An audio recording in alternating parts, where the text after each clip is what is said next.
বন্ধুরা, আজকে একটা নতুন গল্প নিয়ে আসলাম তোমাদের মাঝে। এটা সত্য এবং বাস্তব জীবনের ঘটনা। শেষ পর্যন্ত শোনার অনুরোধ রইল।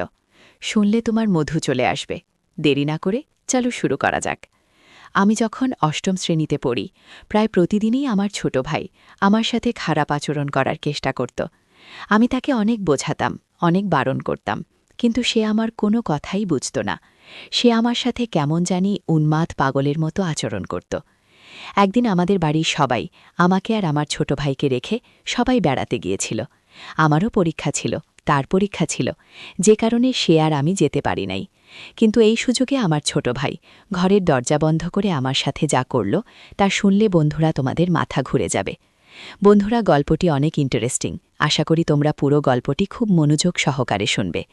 তবে গল্পটি শুরু করার পূর্বে তোমাদের নিত আমার একটি ছোট্ট অনুরোধ।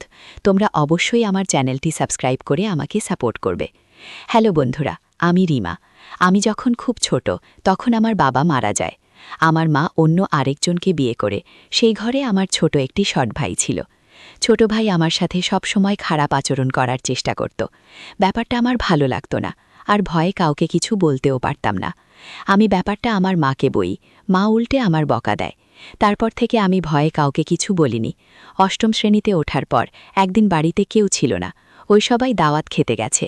সেই সুযোগে ছোট ভাই কোথা থেকে এসে আমার উপর পশুর মতো ঝাঁপিয়ে পড়ল। আমার চিৎকার দিয়েও কোনো রক্ষা হলো না। এরপর থেকে ছোট ভাই প্রায় সময় আমার উপর ঝাঁপিয়ে পড়ত, আর মাঝে মাঝে ছোট ভাই আমাকে টাকা দিত। যখন আমি ক্লাস 10-এ উঠলাম তখন বুঝতে পারলাম আমি কনসিভ হয়ে গেছে। যখন আমি কনসিভ করি তখন ব্যাপারটা বুঝতে পারিনি। আমি আর ব্যাপারটা আরও পরিষ্কারভাবে বুঝতে পারি ক্লাস 9-এ শারীরিক শিক্ষা বই থেকে। আমার তখন মাথা ব্যথা, বমি ভাব ছিল, কিছু খেতে পারতাম না। আর ব্যাপারটা যখন বুঝতে পারে তখন মা আমাকে জিজ্ঞেস করে, কি হয়েছে তোর? আমি কিছুই বলি না। অবশেষে মাকে ব্যাপারটা বলতে আমি বাধ্য হয়েছি। আমার মুখ থেকে মা এরকম ধরনের কথা শুনে অবাক হয়ে গেল, আর আমাকে অনেক বকাবকি করতে শুরু করল।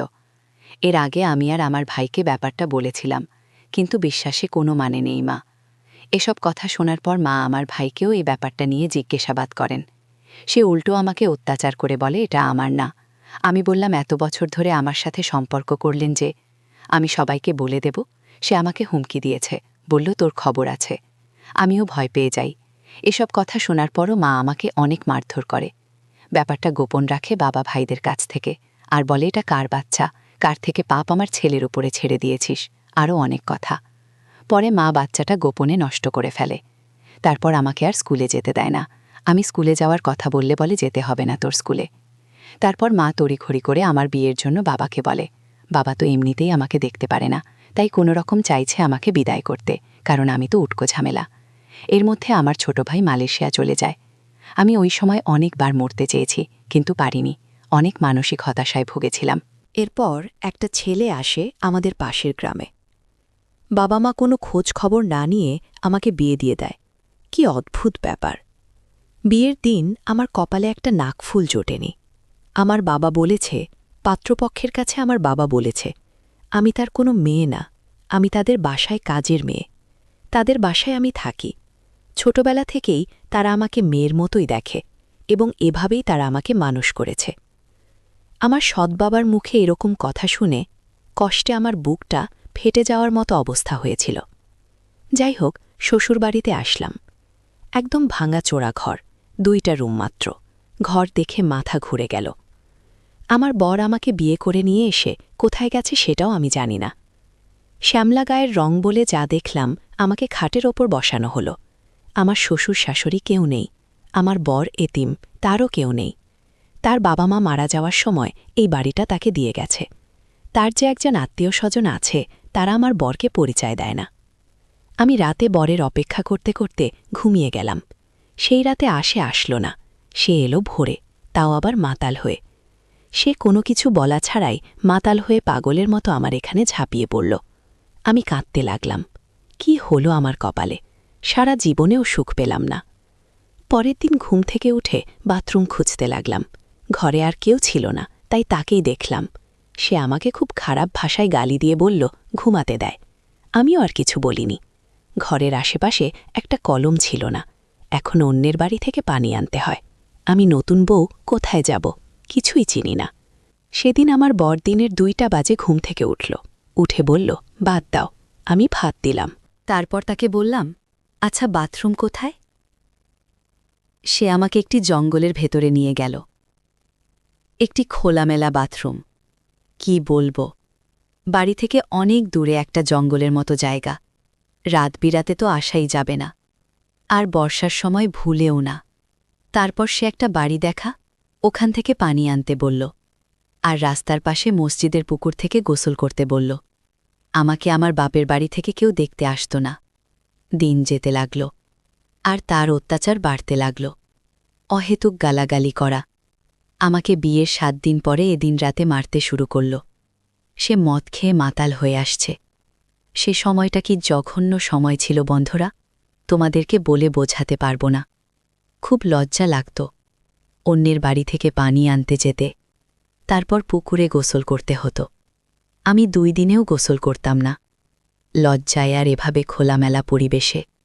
আমার গোসল করে তো অভ্যেস নেই, আর রাতের বেলায় বাথরুমে যেতাম না।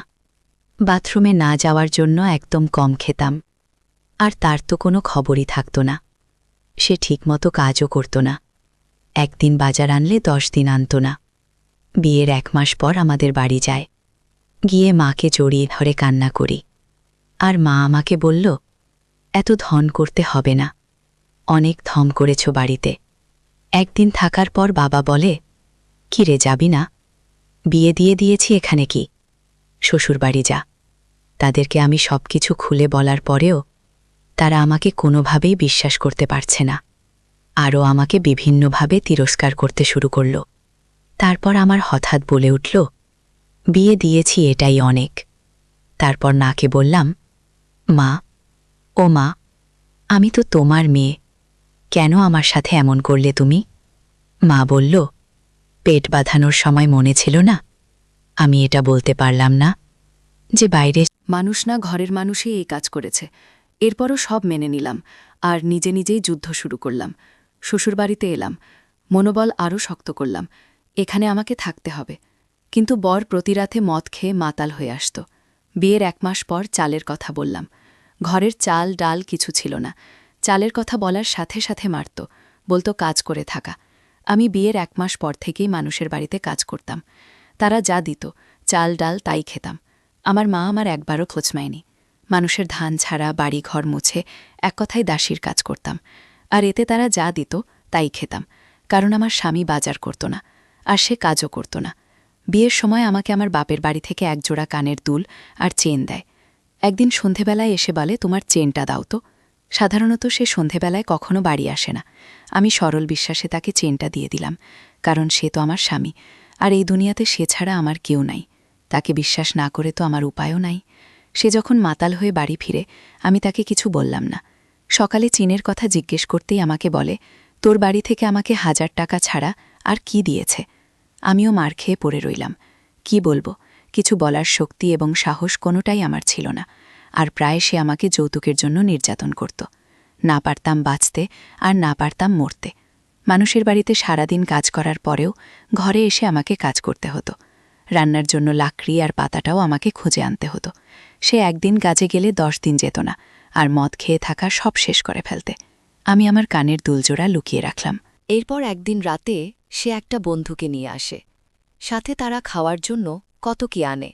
আমিও খেললাম, আমার খুব মজা লাগল। কিন্তু এর কিছুক্ষণ পরে আমার খুব ঘুম আসল। ঘুম থেকে উঠে অনুভব করলাম আমার শরীরে খুব ব্যথা। ব্যথার জন্য উঠতেও পারছিলাম না, আর সেদিন কাজেও গেলাম না। মানুষের বাড়ি থেকে খাবার পানি আনতে গেলে তারা অনেক রকম কথা বলত। অনেক সময় কলে তালা মেরে দিত, তারপর নানা রকম কটু কথা বলত। আর সবাই আমাকে নিয়ে অনেক আফসোস করত। সবাই আমাকে নিয়ে আফসোস করত আর বলত, কি সুন্দর একটা মেয়ে, অথচ একটা মদখোর গাঁজাখোরের সাথে বিয়ে হয়েছে মেয়েটার। দুর্ভাগ্য বটে। আমার বরকে এলাকার সকলেরই মনের মতো ঘরমদি বলে ডাকত। আমার বরের নাম ছিল মতিন, কিন্তু কেউ তাকে মতিন বলে ডাকত না। সবাই তাকে মদখোর মতি বলে ডাকত। এলাকার সবাই তাকে মুখ্যমতি হিসেবে চিনে। যাই হোক বন্ধুরা, সেই দিন রাতে তার বন্ধুকে নিয়ে আসার পর আমি জানি না আমার সাথে কি হয়েছিল, কিন্তু আমার শরীরে সকালে ঘুম থেকে উঠে প্রচুর ব্যথা হয়েছিল। মনে হয়েছিল আমার সাথে ভিন্ন রকম কিছু হয়েছে। তারপর থেকে প্রায় সময় আমার বরের সেই বন্ধুটা আসত, আর সে যেদিন আসত সেদিন আমার খুব ঘুম আসত। একদিন সন্ধেবেলায় আমার বরের বন্ধুরা আমার ঘরে আসে, আমাকে খুব খারাপ আচরণ করার চেষ্টা করে। সেটা আমি আবার আমার বরকে বলি। তখন বরের বন্ধু আমায় উত্তর দেয়, প্রতিদিন তো আমি তোমার সাথে এসব করি, তুমি আর কি বুঝতে পারো না, কারণ তুমি ঘুমের মধ্যে থাকো, তখন সমস্যা হয় না। আমি আমার বরের বন্ধুর মুখ থেকে এসব কথা শুনে খুব ঘাবড়ে গেলাম, আর বললাম, এসবের মানে কি? আপনি এসব কি বলছেন? তারপর বরের বন্ধু আমার বরের সামনে খুব বাজে নোংরা আচরণ করার চেষ্টা করছে। আমার বর এসব কিছু দেখার পরেও তাকে কিছু বলছে না। তখন আমার চোখ দিয়ে আপনা আপনি জল বেরিয়ে আসছে। তারপরেও আমার স্বামীকে আমি বললাম, দেখো এই লোকটা তোমার সামনে আমাকে আমার সাথে কীরকম নোংরা আচরণ করার চেষ্টা করছে, তুমি একটা কিছু বলো। আমি কাঁদলে আমাকে অনেক মারে, আর বলে সে এমনি এমনি আমায় স্পর্শ করে না, তার জন্য নাকি আমাকে টাকা দেয়। এরপর থেকে বন্ধুটি প্রায় আসত। আমি কোনো রকম প্রতিবাদ করলে আমার স্বামী আমার কোনো কথাই শুনল না, বরং উল্টো আমাকে মারধর করতে শুরু করল। তারপর হঠাৎ আমার বরের বন্ধুর মুখ থেকে কথাগুলো বেরিয়ে আসলো। আমাকে বলল, সুন্দরীমা, তোমার বর প্রতিদিন তোমাকে টাকার জন্য মারধর করত। তোমার বর মদ খাবার জন্য টাকা পেত না, আর এজন্য আমি তোমার বরকে প্রতিদিন টাকা দিতাম। কিন্তু তোমার বর আমার টাকা পরিশোধ করতে পারত না বিধায় তোমাকে দিয়ে আমি তার রসুল নিতাম। আর সবচেয়ে বড় কথা হলো রিমা, তোমাকে দেখে আমার খুব মায়া লাগত, তোর এই জন্যই তোমার বরকে আমি টাকা দিতাম। বিনিময়ে তোমার কাছ থেকে আমি একটু সুযোগ সুবিধা নেওয়ার আশায়। তুমি এমন করো কেন রিমা? একটু মজা করি তো চলে যাব। আমার তো আর কোনো উপায় ছিল না। তারপর আমার বাধ্য হয়ে তার সাথে এসব করতে হয়েছে। আমাকে কিছুদিন পর দেখলাম আরও নতুন নতুন লোকের আমদানি বিষয়। আমার কাছে খুবই খারাপ লেগেছিল, কিন্তু আমার তো আর কোনো উপায় ছিল না। বাধ্যতামূলক হয়ে আমি ভিন্ন জগতের প্রতীক হয়ে গেলাম, মানুষ থেকে মানুষে পরিণত হলাম। আমাদের বাড়ি ছিল গভীর জঙ্গলের ভিতরে। প্রতিদিন আমাদের ঘরে নতুন নতুন মানুষ আসত। ভিন্ন রূপে অনেক টাকার ছড়াছড়ি হতো আমার ঘরে। তারপর আমায় আমার বর বলল, এভাবে টাকা জমালে আর 1 বছরের মধ্যে টাকা জোগাড় হয়ে যাবে। সেদিন নিজের উপর অনেক ঘৃণা চলে আসলো, তা বলার মতো না। এরকম অমানবিক নির্যাতন কত সহজে করা যায়। প্রতিদিন 4 থেকে 5 জন হায়নারূপে আমাকে আক্রমণ করে। মনের দুঃখে ঘৃণা আমি তাদের এখান থেকে চলে আসলাম। আমার বাড়ির পাশে এক চাচির অনেক অসুখ থাকায় তাদের বাড়িতে রাখতে থাকি।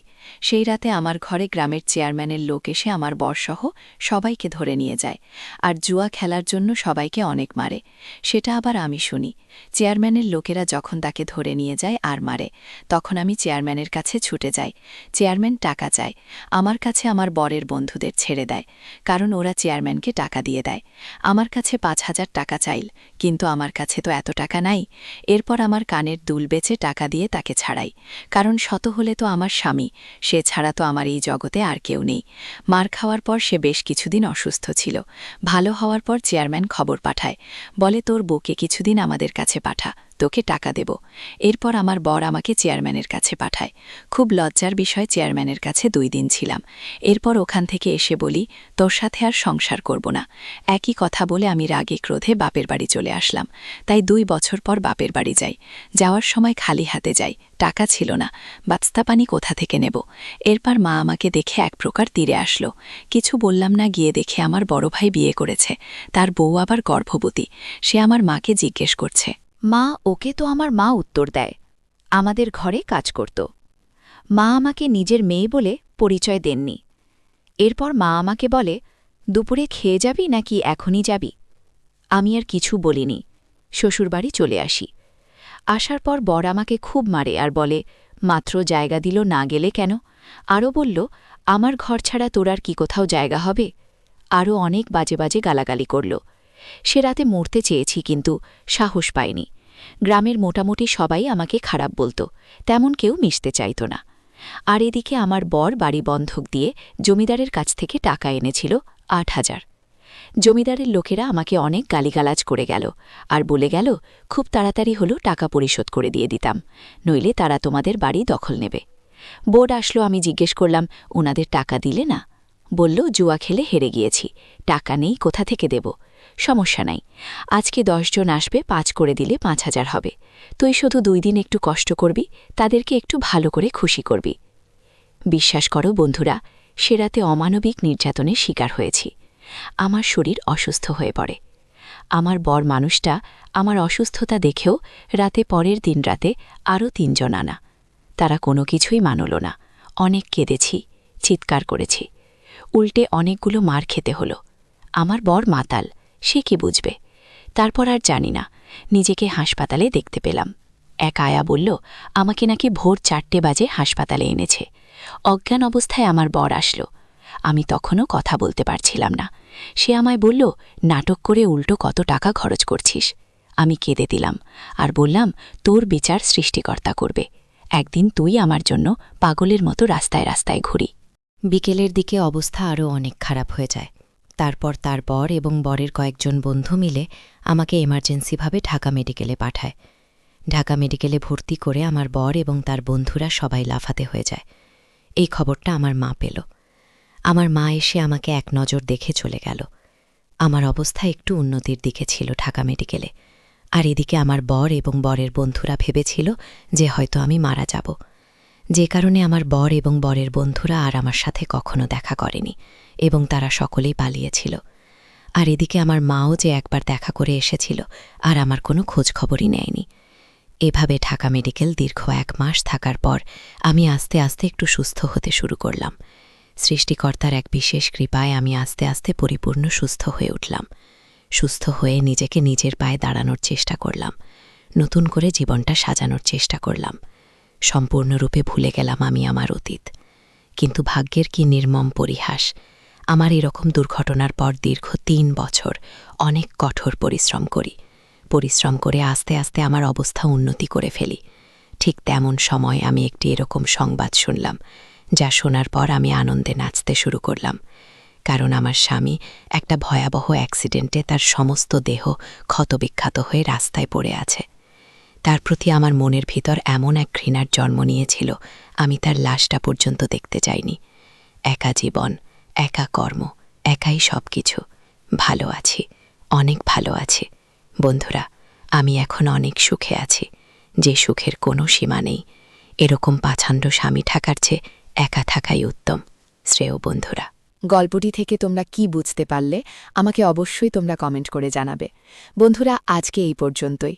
আবারও আসুক তোমাদের মধ্যে নতুন কোনো ভিডিও নিয়ে।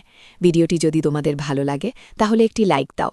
প্রতিদিন আমি তোমাদেরকে একটা করে নতুন গল্প উপহার দিব, তাই তোমাদেরকে অনুরোধ করে বলছি, তোমরা যদি এরকম ধরনের ইন্টারেস্টিং গল্প পেতে চাও তাহলে দয়া করে আমার চ্যানেলটি সাবস্ক্রাইব করো। পরিশেষে তোমাদের সকলের সুস্বাস্থ্য কামনা করি। ভিডিওটি দেখার জন্য তোমাদের সকলকে অসংখ্য ধন্যবাদ।